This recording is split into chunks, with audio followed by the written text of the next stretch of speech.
এই গরমে যতটা হালকা পাতলা খাবার খাওয়া যায়, তাই আমি আজকে সবার সাথে শেয়ার করব এমনই একটি হালকা পাতলা recipe. Hello everyone, welcome to my kitchen. मैं हूँ पलाश। आज मैं सबके साथ शेयर करूँ एक मछली का रेसिपি। চলুন তাহলে শুরু করি আজকের রেসিপি, শসা দিয়ে রুই মাছের রসা। শসা দিয়ে রুই মাছের রসা, তার জন্য আমাদের রুই মাছ লাগবে। রুই মাছ বাজার থেকে কেটে আনা হয়েছে এবং বাড়িতে এনে সেইগুলো ভালো করে ধুয়ে পরিষ্কার করে নিয়েছি। মাছগুলো খুব একটা পাতলা না, খুব একটা মোটা না মাছের পিসগুলো। চলুন তাহলে এবার মাছের মধ্যে লবণ হলুদ মিশিয়ে রাখি। এখানে আমি সামান্য পরিমাণে হলুদ নিয়েছি মাছের উপরে। এবারে আমি সামান্য পরিমাণে লবণ দেব।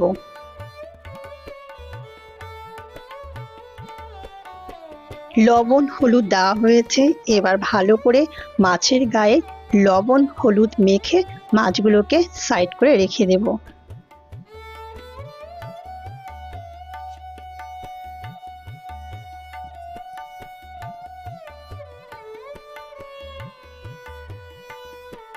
আমি প্রত্যেকটা পিস ধরে ধরে লবণ হলুদ খুব সুন্দর করে মেখে নিয়েছি।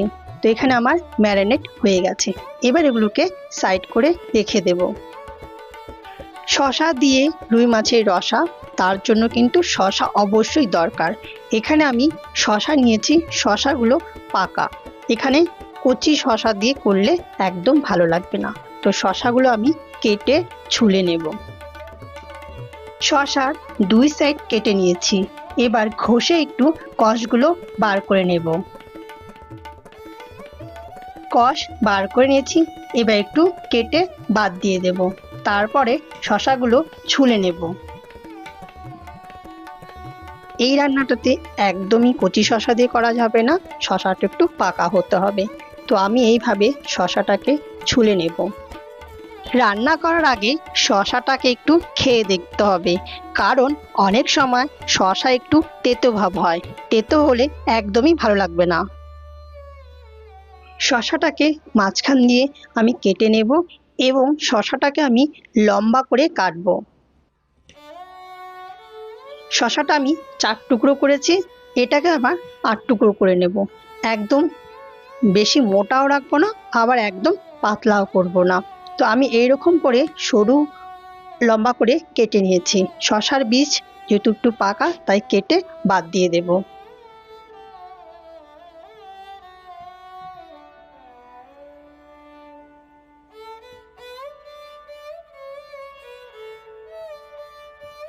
রান্না করতে আমি দুটো শসা নিয়েছি, তবে একটা শসা, এই দেখুন এই শসাটা মানে একদম পাকা না, তো এর বীজগুলো আমি রেখে দিয়েছি। তো শসা এখানে আমার কাটা হয়ে গেছে। এবার আমি শসাগুলোকে একটু জল দিয়ে ভালো করে ধুয়ে পরিষ্কার করে নেব, যেহেতু একটু কষকষ আছে।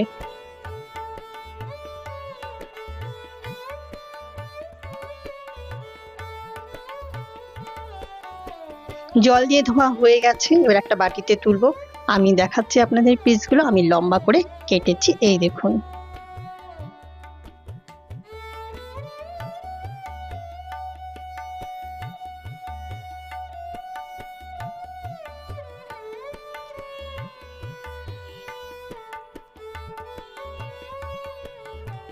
শসা ধোয়া হয়ে গেছে, চলুন তাহলে ম্যারিনেট করা মাছগুলোকে একটু ভেজে নিই। তো প্রথমে আমি গ্যাস অন করে কড়াইটাকে খুব ভালো করে গরম করে নেব। তো কড়াই আমার এখানে গরম হয়ে গেছে, তো সর্ষের তেল দেব। আমি এই রান্নাটা সর্ষের তেলেই করেছি। সর্ষের তেল গরম হয়ে গেছে, এবার মাছগুলো দিয়ে ভেজে তুলে নেব। তেল তো গরম হয়ে গেছে, এবার এক এক করে মাছ তেলের মধ্যে ছাড়বো। আর মাছগুলোকে আমি হালকা ভাজবো, খুব কড়া করে ভাজবো না। আপনারা যদি কড়া করে ভেজে খেতে পছন্দ করেন, তাহলে আপনারা কড়া করে ভাজতেই পারেন। যেহেতু আমি এখানে শসা দিয়ে রুই মাছের রসা করব, তো রুই মাছটাকে আমি হালকা করেই ভাজবো, কারণ ঝোলের মাছ আমার হালকা পছন্দ হয়, তাই আমি হালকা করে ভাজবো। তো এক সাইড হয়ে গেছে, তো এবার মাছটাকে উল্টে দেব আর এক সাইড ভাজার জন্য।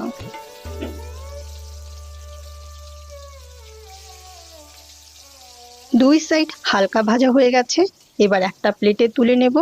তো এই রকম করে আমি বাকি মাছগুলোকেও ভেজে তুলে নেব।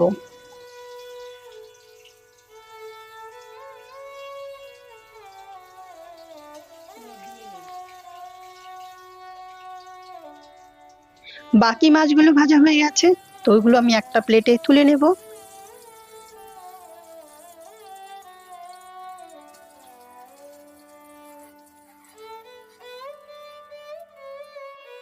মাছ ভাজা হয়ে গেছে, ওই মাছ ভাজার তেলের মধ্যে আমি ছোট 1 চামচ কালো সর্ষে দেব।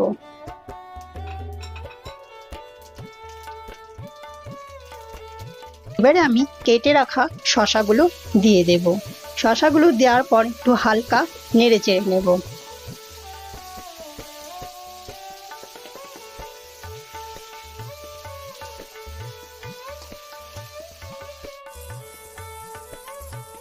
এবারে আমি দেব 1 চামচ আদা বাটা, ছোট 1 চামচ আদা বাটা দিয়ে আবার শসার সঙ্গে একটু নেড়ে চেড়ে নেব।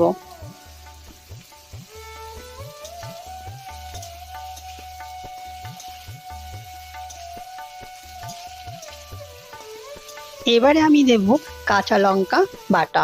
কাঁচা লঙ্কা বাটাটা আপনারা আপনাদের পছন্দ মতো দেবেন, তবে যেই কাঁচা লঙ্কাগুলো আমি দিয়েছি সেটা খুব একটা ঝাল না, তাই ছোট 1 চামচের মতো আমি এখানে কাঁচা লঙ্কা বাটা দিয়েছি।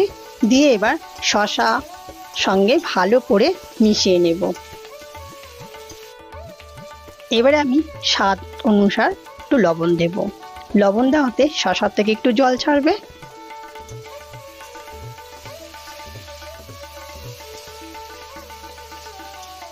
এবং শসাগুলো একটু নরম হয়ে আসবে। তো হয়ে গেছে, এবারে আমি দেব খুব সামান্য পরিমাণে হলুদ পাউডার।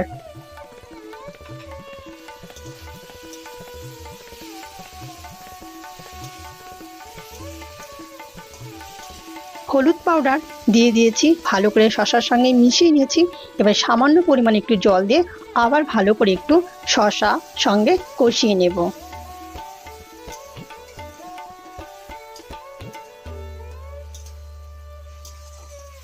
এবারে আমি দেব একটু চিনি সামান্য পরিমাণে। আপনারা চাইলে চিনিটাকে এড়িয়ে যেতে পারেন। চিনি দেওয়ার পরে একটু নেড়ে চেড়ে নেব। তারপরে দেব ফুটিয়ে রাখা গরম জল। তো এখানে আমি বড় 1 কাপের মতো গরম জল দিয়েছি। এই গরমে যতটা হালকা পাতলা খাবার খাওয়া যায়, তাই আমি করেছি শসা দিয়ে রুই মাছের রসা। ঝোলটা ফুটে এসেছে, এবারে আমি ভেজে রাখা রুই মাছগুলো দিয়ে দেব। চলুন তাহলে রুই মাছগুলো দিয়ে দিই। এখানে আমি রুই মাছগুলোকে কিন্তু খুব হালকা করে ভেজেছি, আপনারা চাইলে একটু কড়া করে ভাজতেই পারেন।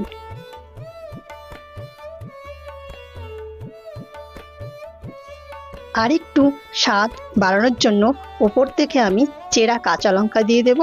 আর মিনিট 7 মতো ঝোলটা ফুটিয়ে নেব।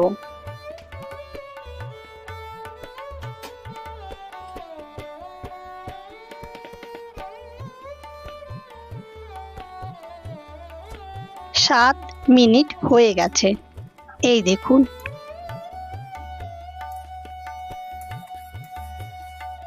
শসাটা হয়ে গেছে, এই দেখুন কেটে দেখাচ্ছি। এবারে আমি গ্যাসটাকে বন্ধ করে দেব।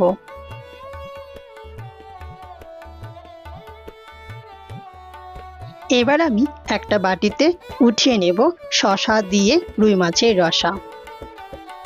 অবশ্যই একবার বাড়িতে শসা দিয়ে রুই মাছের রসা বানিয়ে খেয়ে দেখুন। আশা করছি বাড়ির সকলেরই পছন্দ হবে শসা দিয়ে রুই মাছের রসা। আজকের ভিডিওটা যদি আপনাদের ভালো লাগে অবশ্যই লাইক, কমেন্ট, শেয়ার করবেন।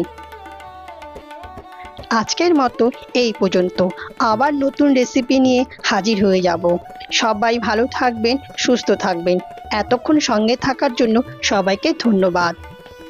फिर से मुलाकात होगा नए एक रेसिपी के साथ। पूरा वीडियो देखने के लिए सभी लोग को बहुत बहुत धन्यवाद।